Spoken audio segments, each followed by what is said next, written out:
Quite reliable, very well engineered. But ladies and gentlemen, 2016 BMW 740i. Here in the beginning of 2025, you can get these for about $20,000 to $30,000. But my buddy, he picked this up, he negotiated it down from I think 23.5 to 16.5. Stupid good value for the money out there. You get a lot of car, and according to him, these are actually quite reliable.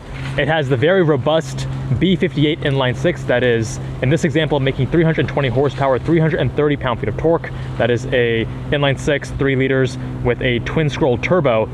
That's not going to have reliability issues. The air suspension probably will, but BMW had a recall for the suspension, and it has a 15-year warranty, so he should be good for the next several years.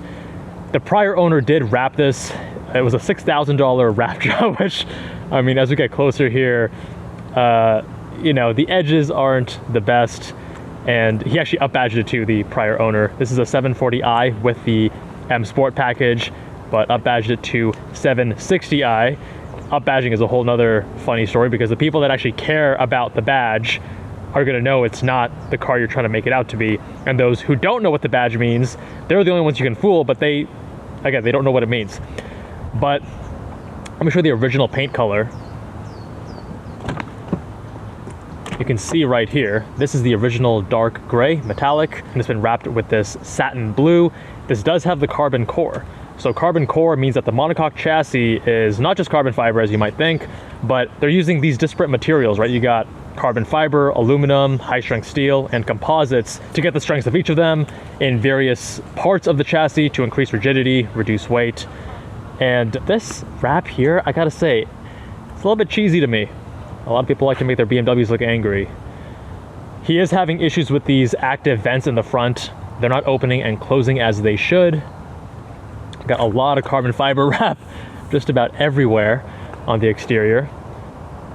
Even on the side view caps right here. On the door handles. And even on the gas cap.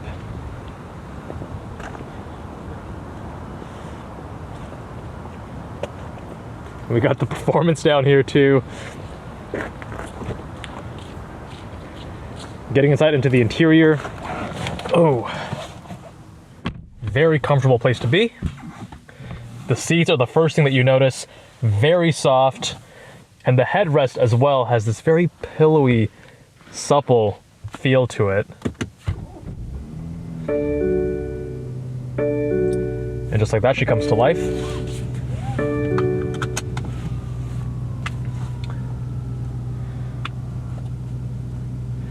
I love that these seats are so adjustable. Check out this thigh rest. This is where it originally starts, and you can push it all the way out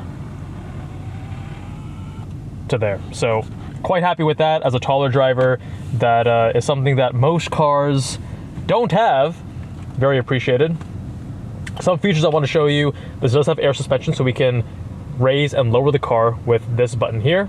We have a rear shade up there, because you got to remember the 7 Series, you're oftentimes driving as a chauffeur for the rich owner who's sitting in the back, which is why you also are able to control the seat on that side. So if you're driving around someone in the back seat over here, I can move this forward by pressing this button, and then boom. Don't see that every day. But now Mr. Richie Rich in the back has plenty of legroom, which he already had plenty of legroom to begin with, but now even more. This has 2 sunroofs, one in the front, one in the back here for the passenger. So here is how we open this. This does have the Sky Lounge LED package. Let me open the rear as well. Such that these little dots, they light up at night, and you can change the color both on the rear and on the front, and even throughout the cabin. We have charge indicator here, which is a bit confusing. If we go to eco mode, you can actually see charge there. So I think it has a mild hybrid. The owner was saying, no, it doesn't, but I don't know what else that would be. I think it's a mild hybrid. It's not a plug-in hybrid. We're gonna start off in comfort mode. We've got a reverse cam and our sensors.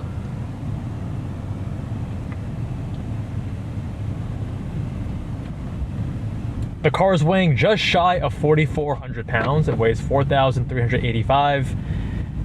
And it's rated at 0 to 60 in 4.8 seconds.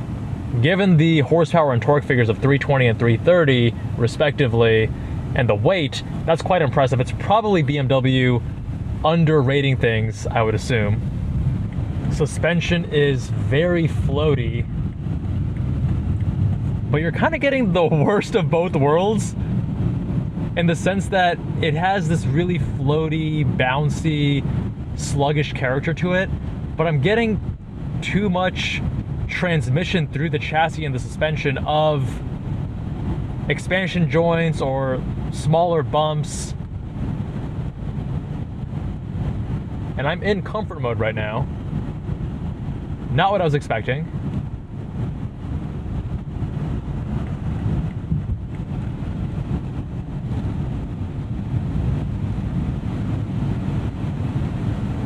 All the inputs are very slow but light. So you got to push the brakes really far to get it to slow down. Steering is incredibly light. I'm going to throw this into sport mode. Traction off.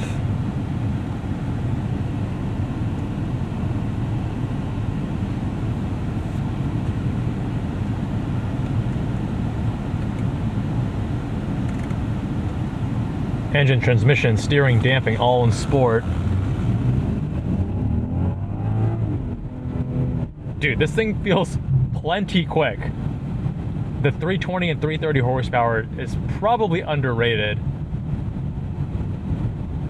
per usual with BMW.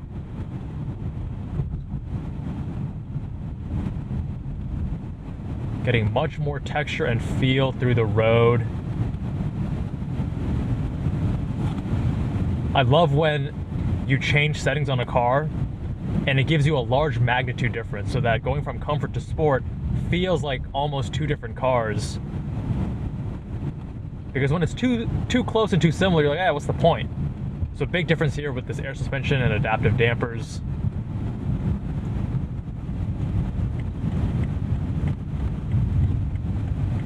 Steering is still really, really light in sport mode though. Got our sport displays to show our horsepower and torque in real time.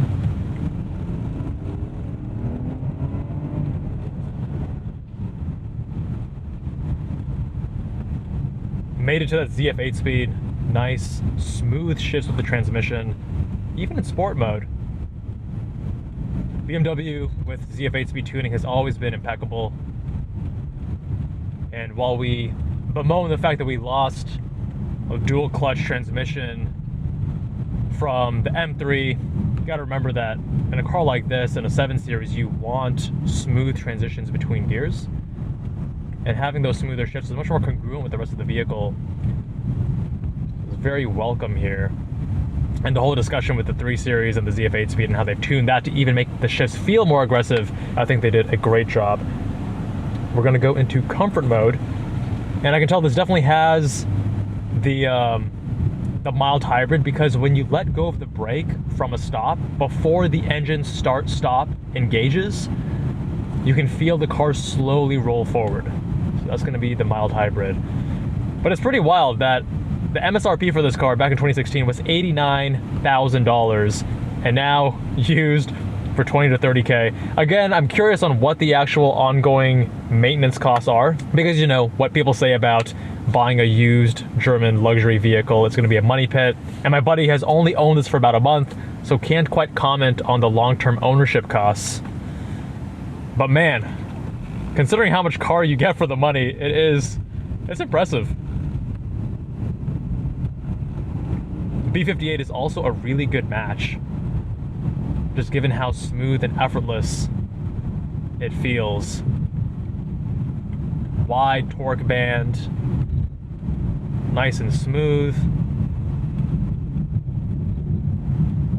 Yeah, see, this really rough road, the smaller imperfections of the road get transmitted more than they should in a car like this. But then you still have the floatiness when you turn the wheel or get on the brakes. You can feel the whole thing slowly have this body roll or dive and pitch. Now, the owner even wrapped the interior. So this is like, I definitely would have preferred the original wood, which is underneath, because here it just has this shininess, and you can just tell there's a couple of creases here and there. You can tell it's clearly a wrap, clearly not real carbon fiber. Same thing down here. It just makes the whole interior feel a little bit cheaper. The wood will feel classier. I know that they're going for sporty, that's why carbon fiber everywhere. That's why the up badge, which is pretty cringe. Now going into comfort mode. Now in comfort mode, we have standard and plus for extra comfortable setting. The other thing I don't love is the steering. Now, I've driven other luxury boats like this, and I just want the steering to be consistent. But here you have a little bit of slop, and the weighting in the center is inconsistent. Sometimes it's really light, sometimes it weights up, but not in a natural feedback kind of way, just in a kind of inconsistent E-Pass programming kind of way, if that makes sense. So we're gonna go back into sport mode here. Give you the sport displays.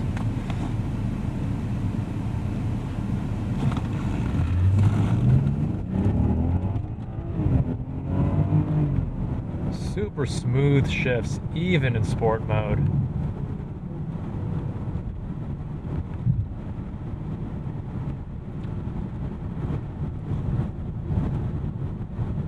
Finding myself having to correct even on the straightaways more than I would want. Again, in a sports car, that's a different story. In a luxury cruiser like this, I don't want to have to do these micro corrections. Oh, feel that body roll. Even these downshifts to do engine braking, so smooth with perfect rev matches.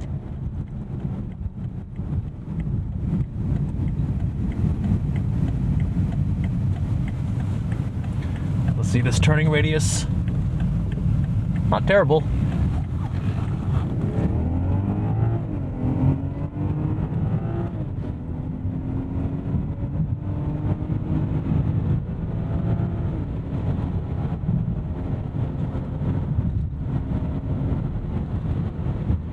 Obviously, going uphill, you start to feel that power to weight ratio not being as high as some other cars. Woohoo! Yeah, the heft around these corners is really something. Not a car inspiring confidence as you push it, but again, that's not what it's trying to do.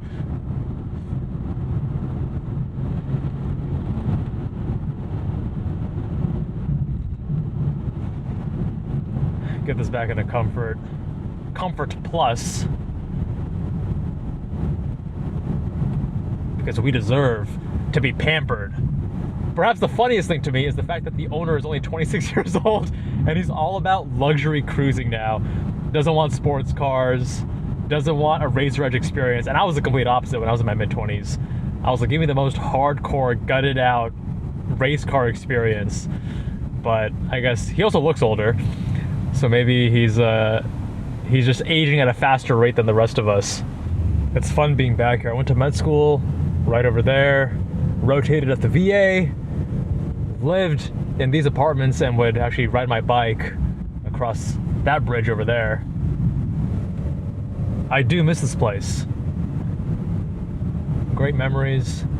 Med school was actually a fun time, a really fun time, which for those who are interested, you can learn more on my other 2 channels, which are more medically focused. Med school is not as terrible, and you don't have to be miserable despite what you may have heard.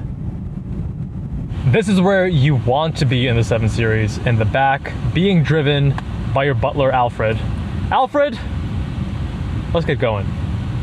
And Alfred, there's not enough space here for my legs, please. Apologies, sir. I swear, these butlers these days, these peasants, are getting out of hand.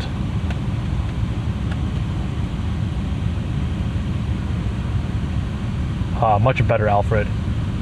Now keep in mind, this car does not have the executive package, which gives you the full center console here and a few more bells and whistles with the iPad and all that stuff. But even still, this is a beautiful place to be.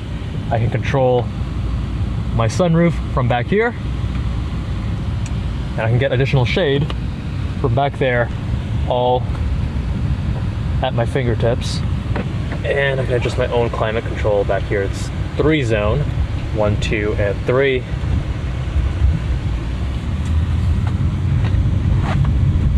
It's like being driven in a limo. Sometimes they call it a limo. Alfred, is this in comfort mode? This is in comfort mode, but allow me to put it into comfort plus. Comfort plus, excellent. Yes. We deserve only the finest, Alfred. Only the finest. The finest ride comfort. Would you like me to put the fragrance on, sir? Please. No/unidentified cartridge. It looks like Alfred has not refilled the cartridges recently, so we're gonna not have our fragrance. No but fragrance. The fact that you have that option in this car, I think is pretty wild. I do have a natural fragrance, but you probably don't. I can smell that from here, my friend. Oh, can you? You even got vents over here. That's amazing. That is amazing. Such luxury for $16,500. That is wild. Ah, look, a little ashtray right there. You want to look at yourself? Click on that little guy. Ah, look at that. Incredible. This is such a crazy value for the money, assuming it doesn't just break down on you in the next however many miles. That's true. Which with the B58, we're not worried about the powertrain. B58 and ZF8 speed are quite reliable, very well engineered, but I'd be concerned about air suspension and electronics and things like that. But like you said, 15-year warranty on the air suspension. When I drive cars, I always think of the intended use case, obviously, and how congruent all the various parts are, from the inputs to the seat design and comfort to the suspension, the engine, the transmission, all these things. And I think for a luxury cruiser, this 2016 BMW 740i really nails it, apart from some nitpicks I have with the suspension on the smaller bumps and higher frequency road texture that you don't want to feel. But especially at used prices today, you're getting so much car for the money, right around 20K for something like this. But again, the big question mark for me is, despite what my buddy says, I'm still concerned about the ongoing costs of ownership with a vehicle like this, which, you know, might not be so bad. But if you want your soft closed doors and your luxury sedan experience for the money, you're getting a lot. My friends, let me know what you think with a comment down below. Much love. If you want your car reviewed, visit us on jabalandcars.com. Fill out that form on the homepage, and we'll be in touch.